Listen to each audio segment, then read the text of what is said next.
Hello guys, welcome back to our channel মিষ্টি story time. আজকে আমি তোমাদের কাছে নিয়ে আসলাম আমাদের সন্ধ্যেবেলায় কাটানো ছোট ছোট কিছু মুহূর্ত ভিডিও হিসেবে তোমাদের কাছে শেয়ার করতে।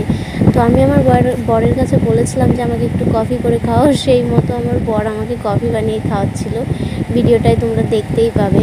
এবার এই কফিটা খেতে গিয়ে আমার সাথে যা যা কাণ্ড হয়েছিল সেটা তোমরা দেখলে বুঝতে পারবে আস্তে আস্তে। কফিটা খেতে গিয়ে আমার মুখটা পুরো জিভ পুড়ে একাকার অবস্থা, তারপরে আর কি আর বলবো। আমার এই ভিডিওগুলো যদি তোমার ভালো লাগে তাহলে অবশ্যই লাইক, কমেন্ট, শেয়ার, সাবস্ক্রাইব করো। আর আমি এরকম রোজ রোজ চেষ্টা করব কিছু না কিছু ভিডিও দেওয়ার জন্য। আর ভিডিওটা কি বলো তো, সব সময় করতে ইচ্ছা করে না, ভালোও লাগে না, অতটা টাইমও পাই না, তাও যেটুকু করে ওঠা যায়। আর মাঝে মাঝে ভিডিও বানাতে এতটাই ভালো লাগে কারণ তোমরা যেভাবে সাপোর্ট করো মাঝে মাঝে আমার ভিডিওগুলোকে, আর মাঝে মাঝে সাপোর্ট না পেলে আমার একদমই ভালো লাগে না ভিডিও।